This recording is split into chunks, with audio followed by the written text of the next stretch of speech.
Why do you still get goosebumps? Not what triggers them, you know that part. But why does your body still have this reflex at all? It was built for a body that's been gone for tens of thousands of years. Evolution got rid of your tail. It got rid of your gills. It kept goosebumps. There's a reason for that, and it's not the one anyone expected. Goosebumps are one of the oldest physical reflexes in the human body, and they're almost completely pointless on modern humans. Not slightly less useful than they used to be. Almost completely, embarrassingly, pointlessly useless. If goosebumps don't do anything useful anymore, why does evolution still give them to us? Why hasn't this reflex disappeared the way we lost our tails and our gills and our ability to synthesize vitamin C? Why are you still, in 2026, getting a skin response designed for a body you no longer have? A 2020 Harvard study found the answer, and it changed everything anyone thought they knew about why this reflex exists. Let's start with the mechanics. What is actually happening under your skin when this fires? Attached to every single hair follicle on your body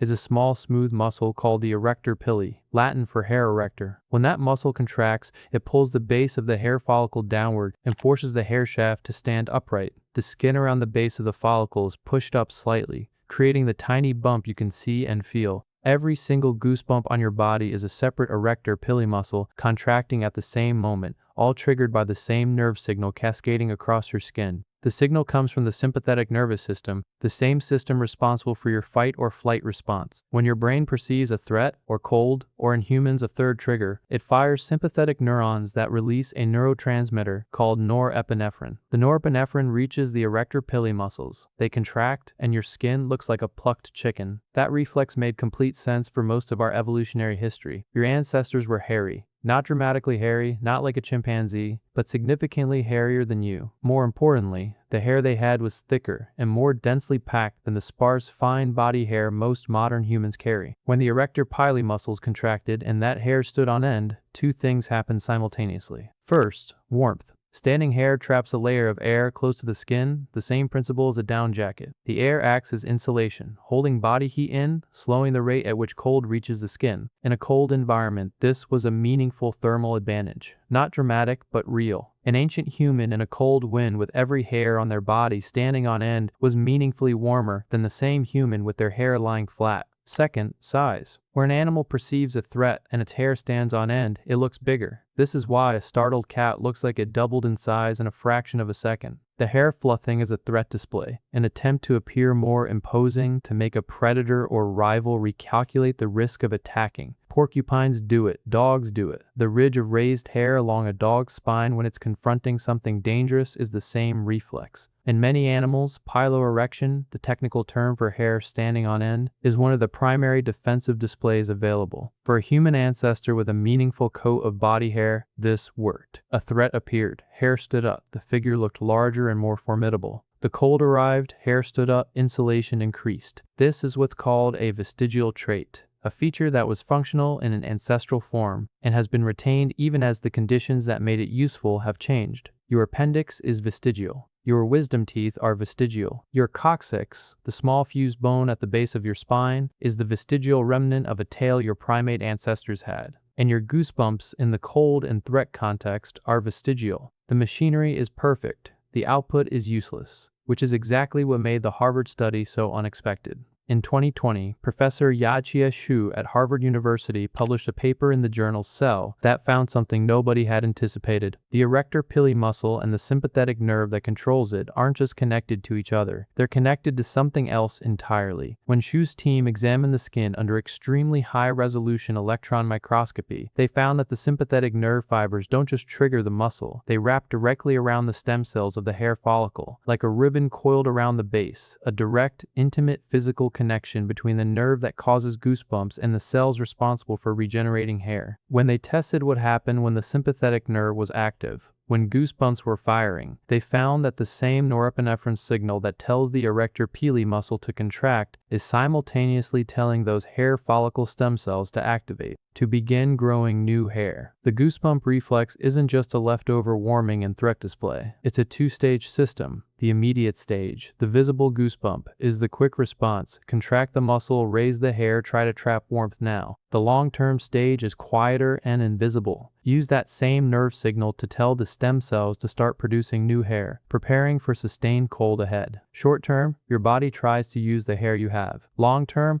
it starts growing more of it. It's still working, still meaningful, still doing its job every time your sympathetic nervous system fires. The part of goosebumps that looks useless is the part you can see. The part that's actually important is the part happening invisibly underneath. Julia Schwartz, a postdoctoral fellow in Sue's lab, put it directly. It's a two-layer response. Goosebumps are a quick way to provide some sort of relief in the short term. But when the cold lasts, this becomes a nice mechanism for the stem cells to know it's maybe time to regenerate a new hair coat. You're not just getting a useless skin reaction. You're getting a useless skin reaction attached to a hair growth signal that your body has apparently decided is worth keeping the whole system around for. Now there's a third trigger for goosebumps that doesn't fit either of those two explanations. Not cold, not physical threat, something uniquely human, with its own science that's entirely separate from erector pili muscles. Music. You know this feeling if you've ever had it. A song builds toward something, a key change, a vocal entering after a long silence, a chord resolving in a way you didn't quite predict but immediately recognize as right, and something happens across your skin. A wave, a chill, goosebumps on your arms, your neck, sometimes running down your entire spine. Completely involuntary, gone in seconds. This phenomenon has a name, frisson, from the French word for shiver, and it's one of the genuinely strange mysteries of human experience, because nothing about it should make sense. Why does a pattern of air pressure changes, which is all sound actually is, trigger the same involuntary skin response as cold or fear? What possible survival function could music-induced goosebumps serve? Why does the same reflex that was designed to puff up your fur and warm your skin in a cold forest activate when a soprano hits the right note? In 2001, neuroscientists Ann Blood and Robert Zatorre at McGill University put people in brain scanners and played them music that gave them frisson. The music activated the brain's reward regions, the ventral striatum, the midbrain, the amygdala, the same regions that activate in response to food, sex, and drugs. The brain was treating a sequence of sounds as if it were a biological reward, not metaphorically, literally. Same circuits, same dopamine. Dopamine release during frisson doesn't spike when the chills arrive. It starts rising before, in the anticipation phase, in the seconds before the musical moment that gives you chills. While the tension is still building, dopamine is already flowing. Your brain predicts the reward is coming and starts releasing the chemical before it arrives. The chill itself is the physical expression of a dopamine peak. But not everyone experiences frisson. Research suggests somewhere between 50 and 90% of people report experiencing it, which means a meaningful percentage of people never get musical goosebumps at all, no matter what they listen to. Research by Matthew Sachs at the University of Southern California found out why. People who experience frisson have a measurably different brain structure from those who don't. Specifically, they have denser connections between the auditory cortex, the region that processes sound, and the regions responsible for emotional processing. More fibers, more direct communication between hearing and feeling. Research consistently shows that people who experience frisson score significantly higher on a trait called openness to experience, a big 5 personality dimension associated with curiosity, imagination, and sensitivity to aesthetic experiences. People who actively seek out new ideas, new art, new sensations tend to be more susceptible to musical goosebumps. Whether this is causal, whether being open to experience somehow strengthens the auditory emotional connection, or whether both are downstream effects of the same underlying neurological wiring is still being investigated. The evolutionary reason for frisson is genuinely contested. Nobody fully agrees on why music-induced chills exist. Some researchers think it's a spillover from the social bonding function of music. Early humans used music for group coordination and emotional synchronization, and the intense pleasure response was a reinforcement mechanism to keep people making and listening to music together. Others think frisson is a byproduct of the brain's prediction system. Music is built on patterns, and our brains are built to detect and anticipate patterns, and the pleasure of a perfectly resolved musical prediction, or a beautifully violated one, is the aesthetic version of the satisfaction your brain feels when it correctly predicts something important. Frisson has nothing to do with warming your skin or looking bigger. The erector pili muscles still contract, the hair still stands up, but the trigger is entirely different.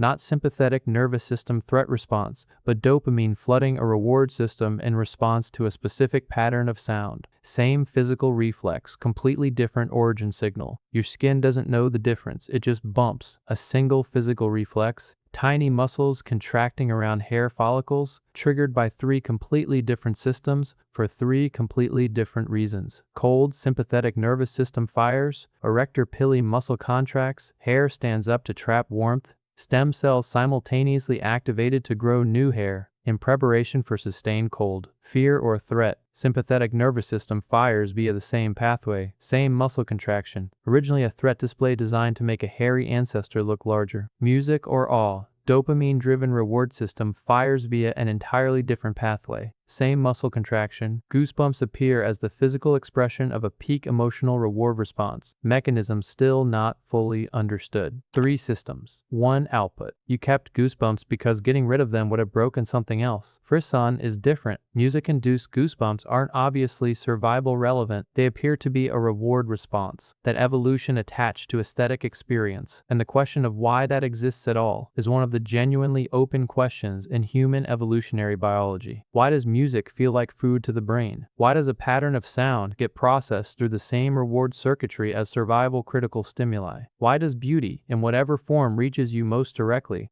make your skin react? Nobody has a fully satisfying answer. What we know is that it does. Across cultures, across languages, across personal histories, humans get chills from beauty. Not all humans, not always, and not from the same things, but consistently enough and through mechanisms specific enough that it seems to be a feature rather than a bug. You are an animal that kept a warming response designed for fur you no longer have, because it turned out to be secretly growing your hair at the same time. You are an animal that still puffs up like a threatened cat, even though you lost the hair that made the display meaningful, because the survival wiring runs too deep to simply switch off. And you are an animal that gets the same skin response from a perfect cord as from standing in the cold, because somewhere in your evolutionary history the experience of beauty got wired directly into the circuits that were built to care about staying alive. The next time your skin bumps up for no reason that makes obvious sense, a song, a scene, a moment that's just right, that's not a glitch. That's 3 different systems built across millions of years of evolution, all firing at once, all expressing themselves through the same tiny muscles your ancient ancestors used to look bigger in the dark. Your body has no idea you're just listening to music, it just knows something matters.